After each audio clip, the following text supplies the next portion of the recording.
I've been on and since I've recorded live. So I'm very excited to be back, and I hope that everyone had a fantastic holiday break. For those who did celebrate any type of holiday or family gathering or special event, I hope it was fantastic. We're now in 2021, so we're at the start of a new year, and a lot is going on. So, with respect to compassion coaching, for those of you, a brief overview. My name is Jessica. I am the founder of Compassion Coaching, which is a relationship-based and self-love-based coaching company. And I'm a relationship coach and self-love mentor. And what I do is I go on live and I post weekly content about ways to get more in touch with yourself, about ways to practice compassion with yourself and with your partner, and tips for people who are both dating in long-term relationships or single. So it doesn't matter where you're at in your journey. I'm just excited to be a part of your journey. And that being said, what I want to do to start off the new year is I want to talk about a topic that is called balancing me versus we, or balancing me versus us in a relationship. So for people who are starting off dating, or for people who've been in a relationship for a very long time, there's a topic of balancing between yourself, your priorities, your needs, which is a huge part of what I teach as self-love, which is of loving yourself, nurturing yourself, validating your emotions, taking care of yourself, your body, your mind, your spirit, and of balancing between that and also joining forces and creating an incredible relationship with a partner. So part of being in a relationship with someone is of joining those forces, connecting your energies, connecting your thoughts, connecting your mentalities together to be able to create something unique and special with someone. And that's what's so exciting about a relationship, is that you get to know somebody and you get to know their quirks, you get to know their personality, you get to know the things that are important to them and priorities to them, and you get to share that about yourself too. So there's a delicate and sometimes confusing balance that occurs when you're in a partnership with someone and you have to navigate balancing between saying my needs, my wants, my feelings, my emotions, and then balancing that with also working with a partner to establish that routine, to establish boundaries, to establish norms within your relationship.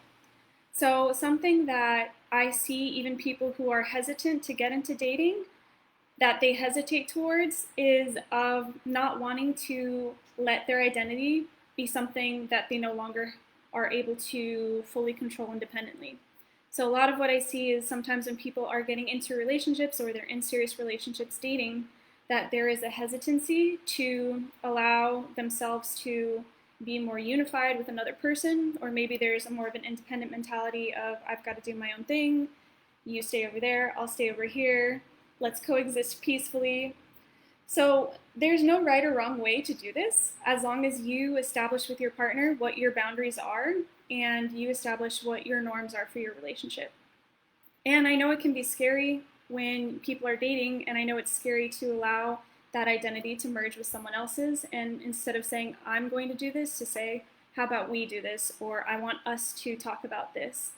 And that's part of the progression of a relationship, is allowing that mentality to be balanced between talking about my needs, my boundaries, and also talking about as a couple collectively what are our needs, what are our boundaries.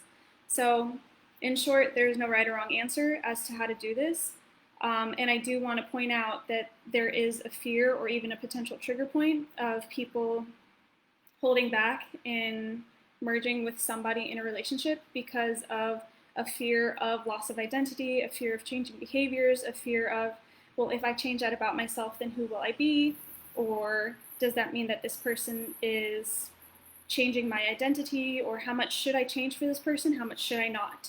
So if you see in relationships and in your own personal relationships, if you see a hesitancy to adapt behaviors, that could be a sensitivity to responding to wanting to maintain your own individuality, and that's a perfectly fine response. And now at the other side too, there's that point of balancing between how much individuality you do have and how much you want to, let's say, co-create that relationship and make those decisions with your partner. So I always talk about setting boundaries, because setting boundaries is incredibly helpful to do at the beginning of any serious relationship, to be able to establish what your norms are and to talk about what's really important to you. So setting boundaries is a great place to start. And once those boundaries are set, you and your partner will then be able to decide how you make those decisions together. So once you're with someone and you get to know them and you've been dating them for a while, it gets to a point where you can open up the relationship to be able to make decisions together and to be able to think as a unit and to make decisions with your partner and work together to make those choices.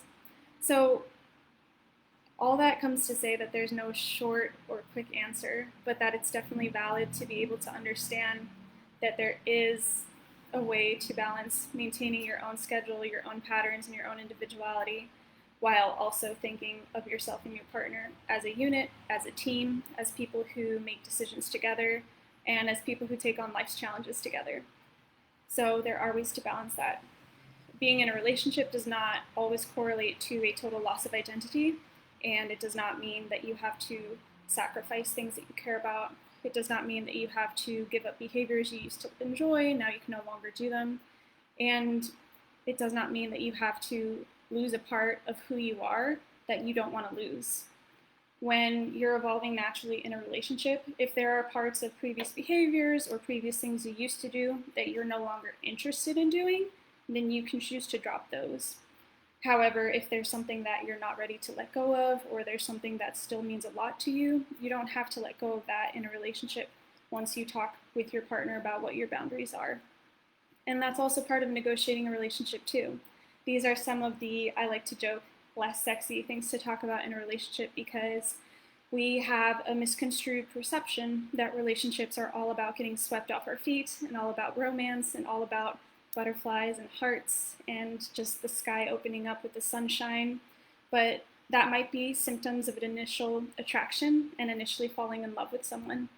And one of the things that a relationship takes is maintenance, checking in with your partner, reestablishing boundaries, and all of those things to be able to continue running smoothly. So if you think of your relationship like a vehicle, you're not going to own a car and only get an oil change on it once every 6 years. Your car will break down and stop working way before you get that next oil change, because you have to maintain the tires, you have to change the oil, you have to change the cabin air filters, you have to make sure you're refueling your car, your vehicle. So just like that metaphor, a relationship is your vehicle, and it goes wherever you take it. So if you're maintaining it, if you're checking up on it, if you are refueling when the fuel is low, if you're checking your tire pressure, then you will be able to take your relationship as far as you and your partner can take it together.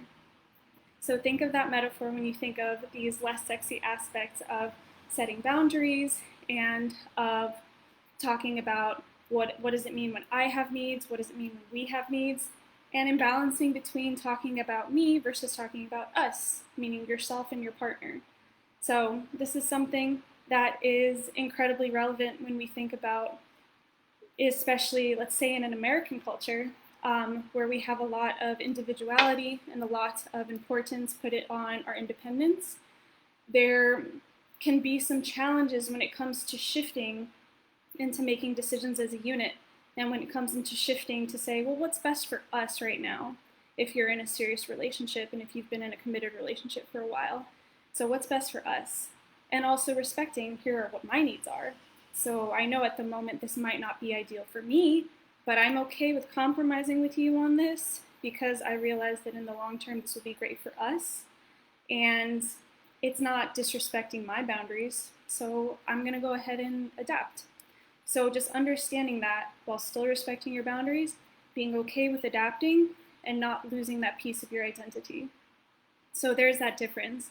When there's an imbalance of power in a relationship, it looks like one partner saying, here's what you're going to do, here's what we're going to do, I already made this decision, I just want to let you know we're going to go ahead and we're going to do this. And that's an imbalance of power because there's no negotiation, there's no mutual respect, there's no talking about boundaries. It's one person telling the other, here's us and here's what we're going to do. Whereas when there's a balance of power between partners, it will be a conversation and it will look like, okay, what are your needs this week? How can we talk about ways that we can both meet those together? Here are some of my needs that I've had this week. I felt like we didn't really do super great on X, Y, or Z, but I think that we can do better next week if we do A, B, C. So that's what that part of maintaining that car, getting that oil change looks like. because you're constantly negotiating and renegotiating, and you're not shocked or upset or let down when the initial rainbows and sunshine and butterflies turn into those serious conversations and turn into, well, let's talk about us. What do you want? What do you expect? What are you looking forward to in the future? What's important to you? What lights your soul on fire? What gives you a reason to get out of bed in the morning? So those conversations are what keeps that vehicle running, and they are what keeps that relationship alive and healthy and fueled. So make sure to refuel your vehicle. Make sure to understand the dynamic that you have as you're dating, or if you're in a committed relationship, or if you're just newly dating. Make sure to understand that dynamic between me and I versus us and we as a couple. What decisions do I need to make? What boundaries do I need to set? Versus what decisions should we make together? And what can be our norms that we create together as a couple? What can we both agree on? What do we want our culture to look like together, our dating culture?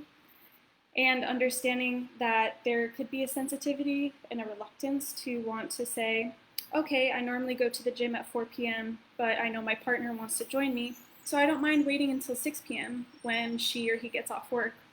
And understanding that that's not violating my boundaries, I'm okay with waiting for them, and yeah, that's a decision I would like to make. Versus that knee-jerk reaction of, well, I've always gone to the gym at 4 p.m., so whether you want to join me or not, I got to keep my schedule. Like, sorry. So understanding where that's appropriate in the relationship and where the boundaries are set. So that way you can pave the road smoothly, maintain your vehicle, and enjoy those less sexy parts, and enjoy them as sexy, and enjoy the relationship to its fullest. And it all is part. It all comes together in a package. So I hope you are off to an incredible start for your new year, and I hope that everyone is doing well. Thank you so much for following me on this journey and for allowing me to be a part of this journey with you, and I look forward to more content next week. Thank you for joining me. Happy New Year for everyone. Happy 2021. Let's make this an incredible one. Bye, everyone.